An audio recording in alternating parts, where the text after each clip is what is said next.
So again, this is this third form of equation of a linear function that you need to know. Slope point form, again, you'd see it, in this text it was called slope point form, but sometimes point slope form. You need a point and you need the slope, which is pretty obvious from the name, right? The form that it is, I'm going to write down here where this box is. Slope point form looks something like this, and then I'll show you where it comes from. It says y minus y1 equals m bracket x minus x1. Before people have learned about where that comes from, they kind of look at it and freak out a bit, I guess. Not freak out, but they think, oh, that looks really complicated. Which one of those three forms looks the least complicated? Yeah, the first one. Slope-intercept form looks the least overwhelming, right? Because it just has y equals mx plus b, right? And then the second one doesn't look too bad. This one, for some reason, as soon as you have subscripts, people think it looks a lot more complicated. It's not really. Have you used subscripts in anything? You know, if you have a letter like X and you put a number up here, it's called a superscript. And in math, that superscript represents to the power of something. But you might use with variables subscripts, which is putting the number down low, right? Superscript, super, up in the air. Super. If you're superior to someone, you think you're above them. Whereas this is called a subscript. Sub is below, right? Submarine, below the water. Anything. So that's called a subscript. In math or in science, sometimes you use this. When you put a little number down below there, it's like on that calculator screen, which I might have here somewhere. No, I don't. When you're entering equations, it says y1, y2, y3. What do you think those numbers, those subscripts are used for? Different y values. If you want to use the letter y more than once, sometimes what you can do is just put a subscript and put a 1 and a 2 and a 3. You're probably going to use that in physics if you take physics next year quite a bit. You might say h1 for the height at 1 second, or h3 or whatever. Or you might say h0 for the initial height, the height at the beginning. In math, sometimes what you use is function notation for that, h of 0, h at 0. But they all kind of mean the same thing there. For this, what this is going to mean is not this y1 here is not used to mean the y value at 1. It just means it's a point. We're calling this one x1, y1, and we're just calling the other one something else. To show you where this comes from here, we're going to start with a slope formula. Let's pretend that we had 2 points here.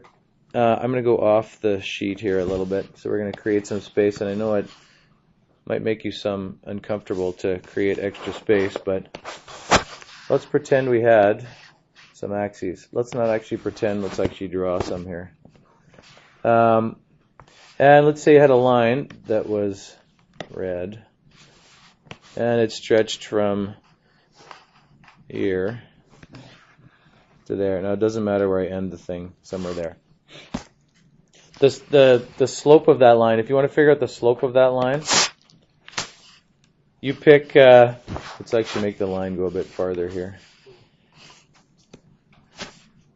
Let's go from there to there. If you're trying to figure the slope of this thing, you can pick a point anywhere on that line. You could call this x2, y2, and you can pick a point somewhere else and call this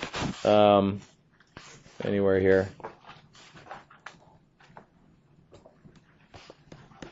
x1, y1.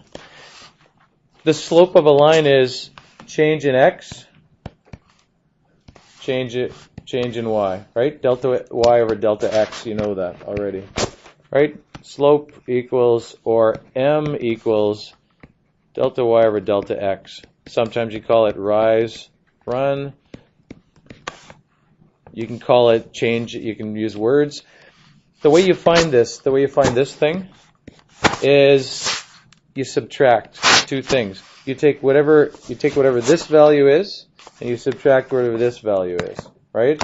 You take x2 and you subtract x1. That's the difference. That's how far that changes. Right? So the slope formula, again, you've seen this before, x2 minus x1. And that's the run. That's the change in x. The thing on the top, this thing, how do you figure out that from the coordinates of the 2 points? If you know y2 is this value, and you know y1 is this value, you can subtract those two, right? If this is 1 and this is -3, you can go 1 take away -3, and you get 4. It goes up 4. The top of that formula, y2 minus y1. This is a formula you've seen. It's on your formula sheet. That's the slope formula. This point slope form equation just comes from that. Okay? Now, this is going to be miraculous, I know, because you've probably never seen this before. This stunning fact that is that 4 is equal to 12 divided by 3, right? Did you know that? 4 is equal to 12 divided by 3. Did you know that? You didn't know that. You're confused, right? I could perform magic on this thing and rearrange it here. Instead of 4 equals 12 divided by 3, I could take this thing on the bottom over here, and I could put it up on the top on the other side and put a dot in between, and now what does it say? Sort of. 3 times 4 equals 12, right? If I have A equals C divided by B, how can I rearrange that formula? What can I do? Take this B, and where can it go? Do you want me to go back to this and replay this for you? Where did the 3 go from here? It went from here up to there, right? So how can I rearrange this if I wanted C all by itself over here? B times A, or A times B, right? And it doesn't matter which side it's on. It could be like that. The reason I tell you that is because this you can rearrange pretty easily. If M is equal to blue divided by yellow, right? Blue divided by yellow, that blue divided by yellow thing. How could I rearrange that thing if I wanted the blue part all by itself over here? Yeah, it's going to be just M times the yellow thing, right? Oops. M times the yellow thing. Now, the yellow thing was x2 minus x1, and this was y2 minus y1. y2 minus y1, x2 minus x1. The fact that the yellow thing has 2 parts, I need to put brackets around it there, right? That basically looks very similar to point slope form, except for 2 differences. Okay, 2 things different here. One difference is the 2 things are on opposite sides. Written down on the formula sheet, this is over here. This is over here. Actually, there's 3 differences. Okay? That doesn't matter. It doesn't matter if you say A equals B or B equals A. It means the same thing. And then the other thing that might make you uncomfortable is usually when you have a number multiplied by something in brackets, where does the number go? Does it go after the brackets? What's the usual way of writing it? Usually you don't write in, if you want to say 2 plus 5 times 7, you usually don't put the 7 afterwards. Where do you put the 7?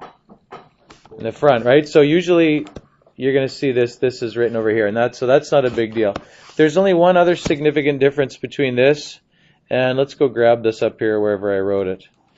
Okay, so here's what I told you point slope form was. Let's use this amazing technology of copying and pasting. Okay, so put this here and compare them. What's the only other difference other than that it's blue and yellow? What's a significant difference between those 2 things?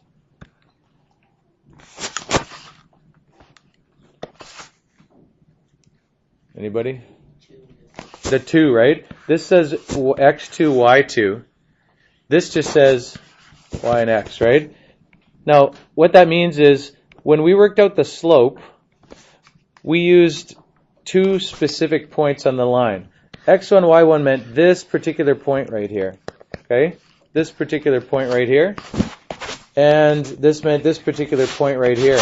What we're going to do now is say, what if this one up here wasn't X2, Y2? What if it was just any old point here, X, Y? And it wasn't necessarily exactly there. Okay? Doesn't matter where it is. So I'm going to try something never before attempted here. And it should work. Let's get rid of all the extra stuff. Let's get rid of those.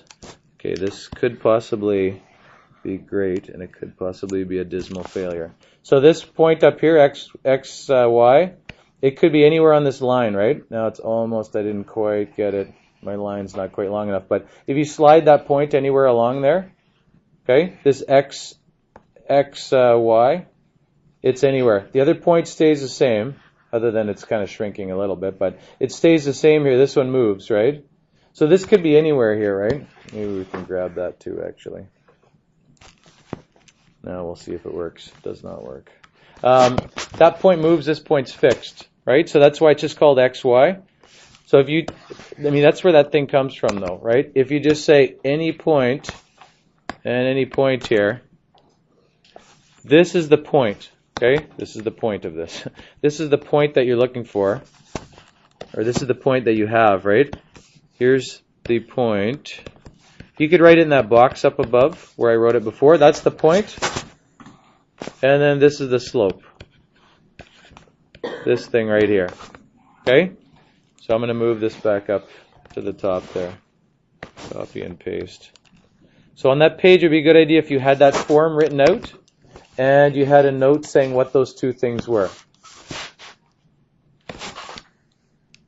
Okay, so you don't need to have it twice. I'm going to get rid of that.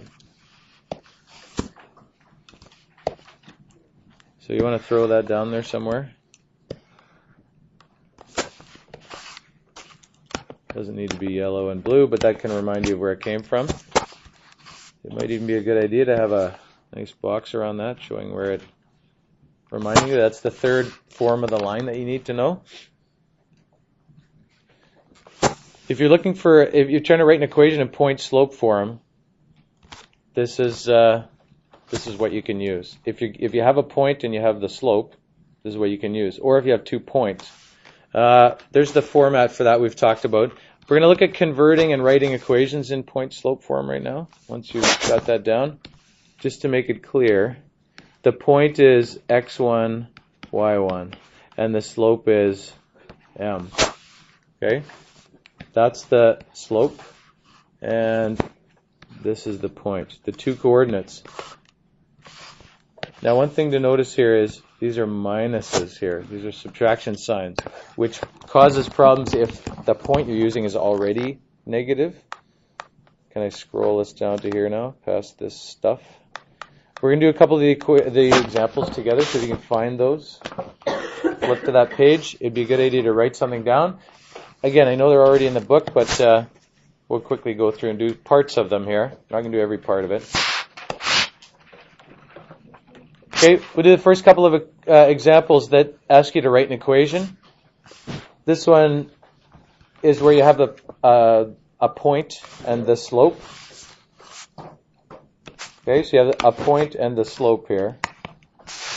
So let's say that's your slope, and there's a point, right? You're given that point. Those are the coordinates of the point.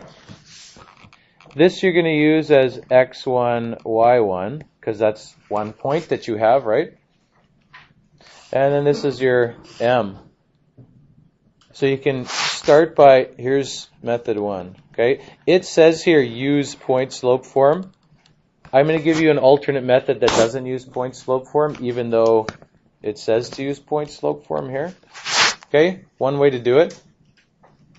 Well, actually, there's 3 ways to do it, but the first one is going to use point-slope form, method 1.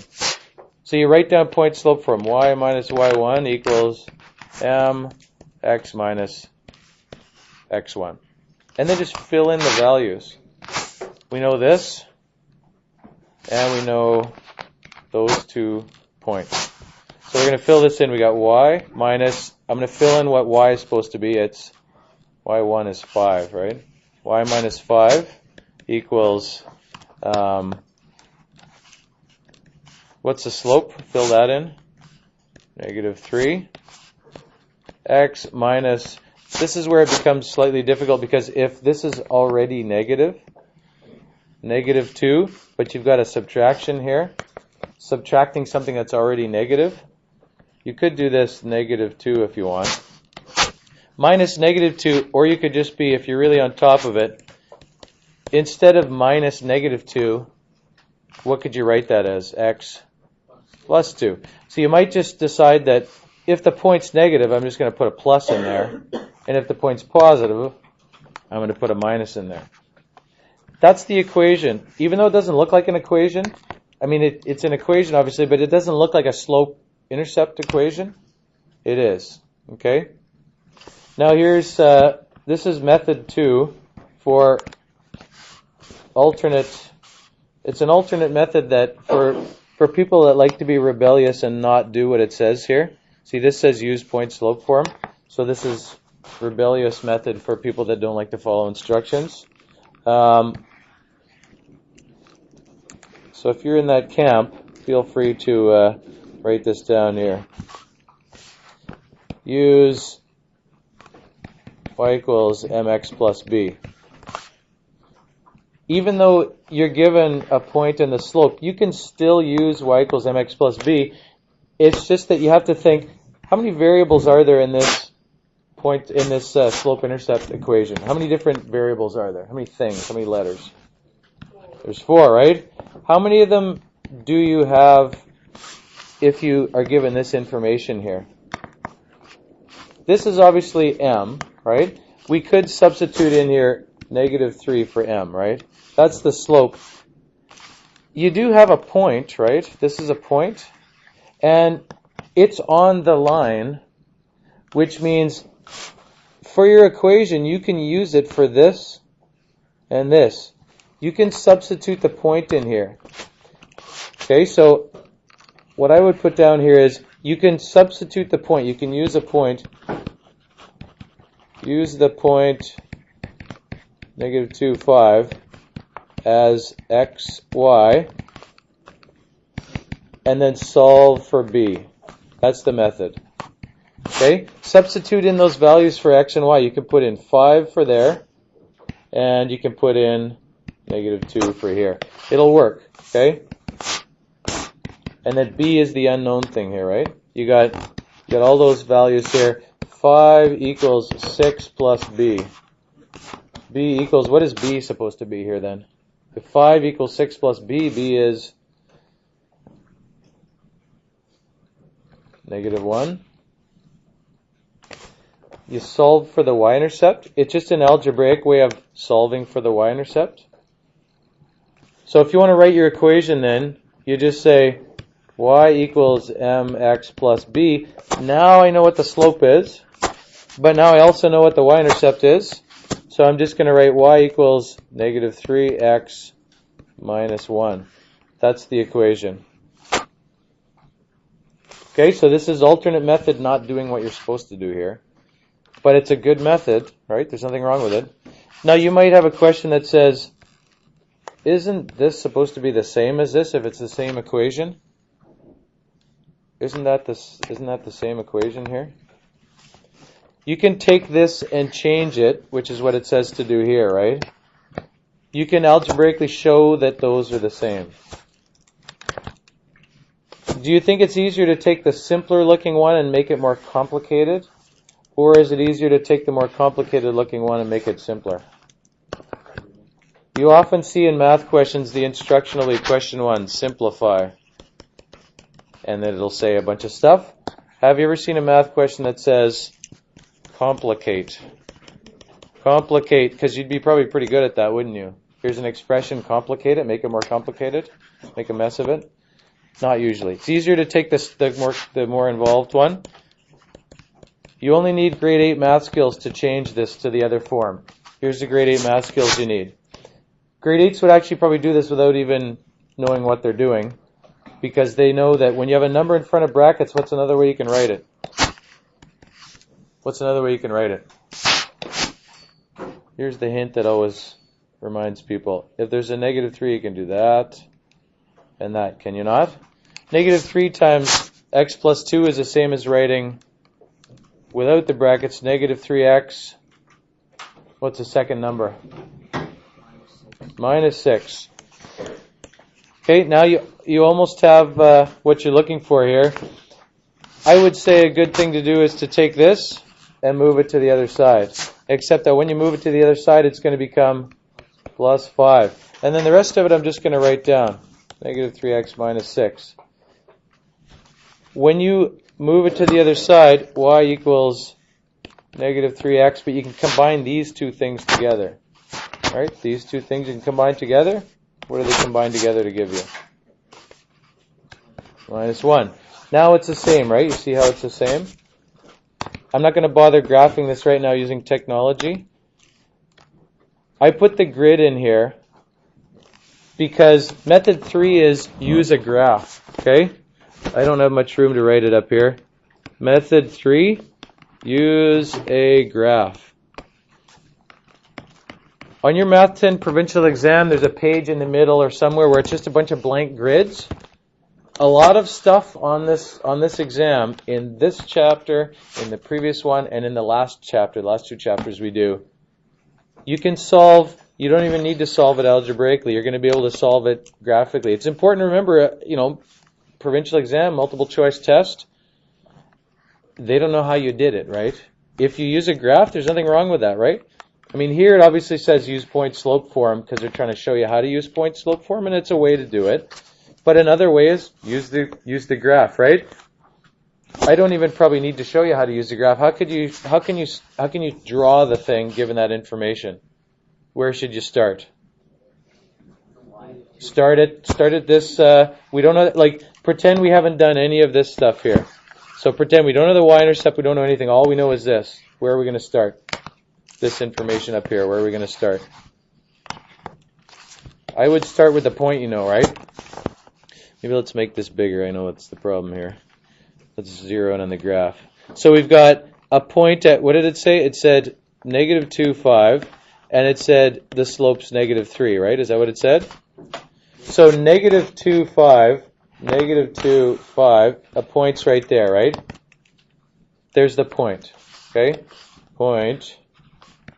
I will point to the point. There's the point.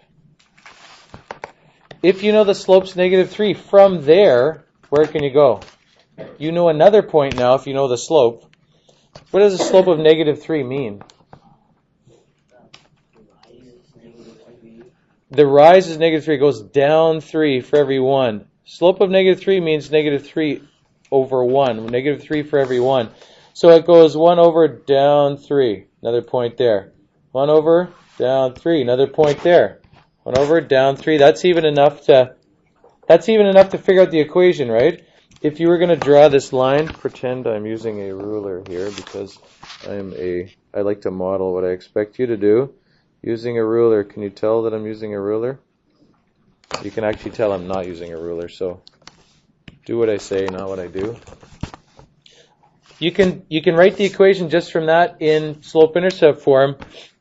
If you know the slope, you can write it just by saying, I know it's negative 3x plus, and we just need the y-intercept here, which is, you can see the y-intercept is right there, right? That's the y-intercept. So you can just put in negative 3x minus 1, right? Minus 1. There's your equation. So use a grid. Using a grid's a good method. Using slope-intercept form is a good method. Or using point-slope form. Okay? But you do need to be able to convert between them, and you should be familiar with all of them. All right? Last example I'm going to do with you here is this one. You can do this your turn sometime, like after. What's the difference with this example? Determine the equation. Last one was, because you guys are all good at reading, right? So don't ignore the titles. This one says write an equation of a line using point and the slope. This one says determine an equation. What are we given here? 2 points, right? 2 points. There's your 2 points. What would be, if we're told to use point-slope form, I feel obliged to show you that as the first method. Okay, method 1, use point-slope form. The thing is, for point-slope form, what do you need again? Because we're all awake this morning. You need the slope and a point. We have a point, in fact, we have 2 points, right? We have 3, negative 4, or we have 2 to choose from. How many of them do we need for point-slope form? You only need one of them, right? You don't need both of them. to figure out the slope, we don't know, right? How can you figure out the slope? How can you figure out the slope? You got a bunch of different options, right? Because that's actually going to be method 2 over here is draw the graph eventually. Okay, draw a graph. You can determine the slope however you want. Some people like to just draw the graph and get it. 3, -4 is way down here. And 5, -1 is right here. And you can see that the slope is 3 over 2, right? So you can just say 3 over 2, get it from the graph. Or some people like to just do this and say the rise is, it goes from, because I think you can think about this pretty clearly, from -4 up to -1. How far up is that? Number 1, it's up. And how much is it up? From -4 to -1? Up 3. And then you can look and say, the run is from 3, does it go up or down here? From 3 to 5? 3 to 5 is up 2, right? As you go that direction. The run is, the run is 3 because it goes up 3, and the rise is 2. You can get it from the coordinates, or you can draw the graph. It's important to realize you can do both of those things. However you get the slope, as soon as you get the slope, then you can use point-slope form, right? Y minus y1 equals mx minus x1. Substitute in the things you know, right? Slope is 3/2 or 1.5. X minus, what point should we use here? Do you care? Does it matter? Doesn't matter. You can use this point if you want. Or you can use this point if you want. I'm going to use this second one. I don't know why, just because. X minus x1, x is 5. And the other side here, y minus, I've got a negative, right? -1. So my finished equation here is y plus 1 equals 3/2 x minus 5. The other way of doing it is to do what we did in the last one, which is draw the points and then just extend it on the graph. That might be slightly a problem here. What do you think the problem is with this one doing that? There's my 2 points. What's the problem if I do this? If I try to extend this on the grid to look for the y-intercept, what's my problem? The grid, you run out of grid here. You could continue it down and say, like this, right? 3 down, I'm at -7. And it might be a weird number. That's the other thing. Okay? This might be a weird number here, which it's going to be. It's going to be like 8.5 or 9.5 or something like that. It's not always convenient to do it by graphing and seeing what it is, because this one, if you extended this is not going to cross at a whole number. So it's probably a better idea to learn to know how to do both. Know how to use point-slope form, know how to use slope-intercept form, know how to do it by graphing. Okay? Are we okay here? Are we going to be able to get going on this? Rewrite the equation in general form. You need to be able to convert any one of these equations. How might you convert this to general form? 3/2 x minus 5. How might you convert that to general form? What was the thing for general form? There's no fractions. Let's make a ugly green highlighter here. General form. General form means, it's hardly highlighting it at all, eh? No fractions. And what was the other thing? All on one side, right? If we're converting this to general form, what should we do first? Do you want to do this, multiplying this out, 3/2 times this and 3/2 times this? Do you like multiplying things by fractions? All right, let's get rid of the fractions as soon as possible. How could I get rid of this fraction? What can I multiply both sides by? 2. If I multiply this by 2, I got to put brackets and multiply both of these by 2. Here's something that's tough. Do I need to multiply this by 2, this by 2, and this by 2? Let me rephrase the question. Actually, let me ask it in exactly the same way. Do I need to multiply all 3 of these things by 2? Well, this is already in front of these brackets. What does that mean? This is already multiplying those two. So if I multiply this by 2, aren't I indirectly multiplying these things by 2? I don't want to multiply these things in the brackets by 2 twice. So if this is in front of brackets, I can just multiply this by 2 here, and it's already covered these things. Don't multiply the things inside of the brackets as well. Okay? If I'm going to write this out now, I have 2y plus 2 equals, what does this work out to? This works out nicely, right? What does it give me? Just a 3. As long as I leave those brackets there, I've already multiplied it out. Would you like to see me prove it to you that it's already multiplied out? First, let's squash this a bit and move it up here a bit. I have 2y plus 2 equals, what is this? 3x minus how much? 15, right? Don't forget to multiply that one. And then I'm going to have to go over here, but if everything's on one side, I'm going to move it so that this side's the 0 side. And I have 3x, right? I'm going to take this thing and move it to this side. And I'm going to take the 2 and move it to the other side. So I'm going to have 3x minus 2y minus 15 minus 2. So in general form, it's 3x minus 2y minus 17. Okay? I realize that's lots of information, and it's a pretty significantly long lecture, right? We have hit the 3. When I hold up 3, I should hold up 3 fingers. We have hit the 3 different forms of the equation. Okay? You need to know those forms and be able to convert between them. Okay, you have your 3. How fast could you list the 3? Yep. How fast could you list the 3 types of the equations? Slope, intercept form, general form. How about if we abbreviate these? General form and or SPF, sunscreen, SPF or PF, PSF. Slope intercept form, general form, slope point form. You need to know those 3 and use them.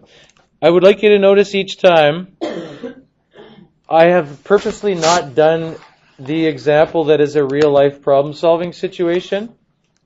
Why do you think that is? Because I'm mean? No. Maybe you think I'm mean, but it's not because I'm mean. If I want you to do problem solving, if I want you to learn to do problem solving isn't me showing you this example and then you trying one basically very much the same. That's not problem solving. Problem solving is, okay, you learned some stuff up here. See all this stuff you learned? Now you try and apply it to this situation. But you need to think about it. You need to think, hey, wait a sec. This is in the point-slope form section. Do I have a point in this situation? Maybe I could try drawing a rough sketch of the graph. Maybe do I have the slope? You're trying to apply that stuff.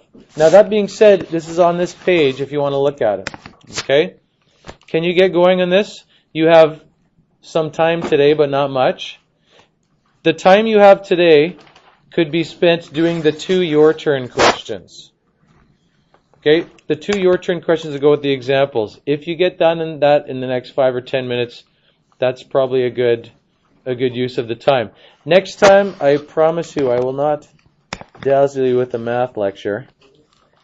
We will have time to finish these 2 sections. I know earlier in the year and all along it's been kind of 2 days for one section, but we did 2 sections like last day and today, so they're kind of the work's probably piling up. Next day you have the whole class to work on both of these things, and then you can make a plan from there. Okay? Can you get going on those 2 your turn questions, and then you're probably good?